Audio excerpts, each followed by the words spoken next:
ಮೋಸದಾಟಕ್ಕೆ ಪಶ್ಚಾತ್ತಾಪ, big boss ಮನೆಯ captaincy ಪಟ್ಟ ಬಿಟ್ಟು ಕೊಡ್ತಾರಾ ಭವ್ಯ? ಸೊ ಏನಾಯಿತು ಈ ಒಂದು ವಿಡಿಯೋನ ನೋಡ್ಕೊಂಬರೋಣ ಬನ್ನಿ ವೀಕ್ಷಕರೇ. ಈ ವಿಡಿಯೋ ನೋಡೋಕೆ ಮೊದಲು ನೀವು ನಮ್ಮ ಚಾನಲ್ಗೆ ಸಬ್ಸ್ಕ್ರೈಬ್ ಆಗಿಲ್ಲ ಅಂದರೆ ಈ ಕೂಡಲೇ ಸಬ್ಸ್ಕ್ರೈಬ್ ಆಗಿ, ಹಾಗೆ ಪಕ್ಕದ ಬೆಲ್ ಐಕನ್ ಕ್ಲಿಕ್ ಮಾಡಿಕೊಳ್ಳಿ ವೀಕ್ಷಕರೇ.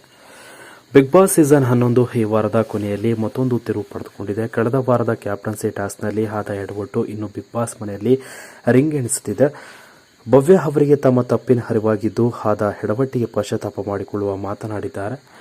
ಬಿಗ್ ಬಾಸ್ ಕೊಟ್ಟ ಕ್ಯಾಪ್ಟನ್ಸಿ ಟಾಸ್ಕ್ 5 ಸ್ಪರ್ಧಿಗಳು ಸಾಲಾಗಿ ನಿಂತುಕೊಂಡಿರಬೇಕು. ಆಗ ಬಿಗ್ ಬಾಸ್ ಹೇಳುವ ನಂಬರ್ನಲ್ಲಿರೋ ಚೆಂಡುಗಳನ್ನು ಓಡಿ ಹೋಗಿ ಹಿಡಿದು ಬ್ಯಾಸ್ಕೆಟ್ನಲ್ಲಿ ಹಾಕಬೇಕು. ಇದೇ ಟಾಸ್ಕ್ನಲ್ಲಿ ಬಿಗ್ ಬಾಸ್ ಮೊದಲು 9 ನಂಬರಿನ ಗೊಂಚಲಿನಿಂದ ಚೆಂಡುಗಳನ್ನು ತೆಗೆದುಕೊಂಡು ಹೋಗಲು ಹೇಳುತ್ತಾರೆ. ಆಗ ಎಲ್ಲರೂ ಓಡಿ ಹೋಗಿ ಆ ಒಂದು ಚೆಂಡನ್ನು ಹಿಡಿತಾರೆ. ಆಗ ಇದೇ ಮೇಲೆ 3ನೇ ಗೊಂಚಲಿನಿಂದ ಚೆಂಡೊಂದು ಬೀಳುತ್ತದೆ.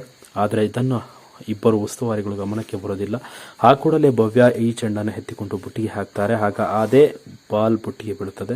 ಇದರಿಂದ ಮೊದಲ ಹಂತದಲ್ಲಿ ಭವ್ಯಗೌಡ ಸೇಫ್ ಆಗ್ತಾರೆ. ಇದಾದ ಬಳಿಕ ಇದೇ ಪ್ರಕ್ರಿಯೆಯಲ್ಲಿ ಚೆಂಡನ್ನು ಹಾಕಿ ಭವ್ಯಗೌಡ ಈ ವಾರದ ಕ್ಯಾಪ್ಟನ್ ಕೂಡ ಆಗಿರ್ತಾರೆ ವೀಕ್ಷಕರೇ.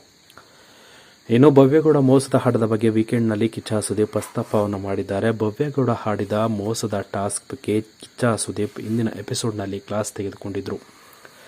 ಇನ್ನು ಕಿಚ್ಚ ಸುದೀಪ್ ಅವರ ಪಂಚಾಯಿತಿ ಮುಗಿದ ಮೇಲೆ ಭವ್ಯಗೌಡ ಅವರು ತುಂಬಾ ಬೇಸರಗೊಂಡಿದ್ದಾರೆ. ಬಿಗ್ ಬಾಸ್ ವೇದಿಕೆಯಲ್ಲಿ ಗಳಗಳನೆ ಹತ್ತಿರುವ ಭವ್ಯ ಅವರು ವೀಕೆಂಡ್ ಶೋ ಮುಗಿದ ಮೇಲೂ ಕಣ್ಣೀರು ಹಾಕಿದ್ದಾರೆ. ಭವ್ಯ ಅವರು ಅಳುತ್ತಾ ಕುಳಿತಿದ್ದಾಗ ತ್ರಿವಿಕ್ರಮ್ ಅವರು ಸಮಾಧಾನ ಮಾಡೋ ಪ್ರಯತ್ನ ಮಾಡಿರುತ್ತಾರೆ. ಈಗ ಎಲ್ಲರೂ ನನ್ನ ದೊಡ್ಡ ಅಪರಾಧಿ ಅಂತ ನೋಡುತ್ತಾರೆ ಎಂದು ಹೇಳುತ್ತಾರೆ. ತ್ರಿವಿಕ್ರಮ್ ಮತ್ತೆ ಸಮಾಧಾನ ಪಡಿಸುವಾಗ ನಾನು ಹೊರಗೆ ಹೋಗ್ತೇನೆ ಎಂದು ಭವ್ಯ ಹೇಳಿದ್ದಾರೆ. ಕೊನೆಗೆ ತ್ರಿವಿಕ್ರಮ್ ಅವರು ನೀನು ಮನೆಯಿಂದ ಹೊರಗೆ ಹೋಗ್ತೀಯಾ ಎಂದು ಕೇಳುತ್ತಾರೆ. ಆಗ ಭವ್ಯ ನಾನು ಯಾಕೆ ಮನೆಯಿಂದ ಹೊರಗೆ ಹೋಗಲಿ, ಎಲ್ಲರನ್ನ ಆಚೆ ಕಳಿಸಿಯೇ ಹೋಗ್ತೇನೆ, ಆದರೆ ಕ್ಯಾಪ್ಟನ್ಸಿ ಕ್ವಿಟ್ ಮಾಡುತ್ತೇನೆ, ಇಷ್ಟೆಲ್ಲ ಆದ ಮೇಲೆ ಅದು ಬೇಡ ನನಗೆ ಎಂದು ಕಣ್ಣೀರು ಹಾಕಿದ್ದಾರೆ. ಬಿಗ್ ಬಾಸ್ ಸೀಸನ್ 10ರಲ್ಲಿ ಕ್ಯಾಪ್ಟನ್ಸಿ ಟಾಸ್ಕ್ನಲ್ಲಿ ಮೋಸದಾಟ ಆಡಿದ್ದಕ್ಕೆ ಕ್ಯಾಪ್ಟನ್ ರೂಮ್ಗೆ ಬೀಗ ಹಾಕಲಾಗಿತ್ತು. ಇದೀಗ ಭವ್ಯ ಅವರ ಕ್ಯಾಪ್ಟನ್ಸಿ ಆಟದಲ್ಲಿ ಮೋಸ ಹಾಕಿರುವುದು ಬಯಲಾಗಿದೆ. ಕಿಚ್ಚನ ಪಂಚಾಯಿತಿಯಲ್ಲಿ ವಾಗ್ವಾದಗಳು ನಡೆದ ಮೇಲೆ ಭವ್ಯ ಅವರೇ ಈಗ ಕ್ಯಾಪ್ಟನ್ ಪಟ್ಟ ಬಿಟ್ಟು ಕೊಡುವ ಮಾತನಾಡಿದ್ದಾರೆ. ಬಿಗ್ ಬಾಸ್ ಬಗ್ಗೆ ಈ ಒಂದು ನಿರ್ಧಾರವನ್ನು ಕೈಗೊಂಡಿದ್ದಂತಹ ಭವ್ಯ ಗೌಡಗೆ ಇದೀಗ ಒಂದು ಸ್ಪೆಷಲ್ ಅನೌನ್ಸ್ಮೆಂಟ್ ಮಾಡಿದ್ದಾರೆ.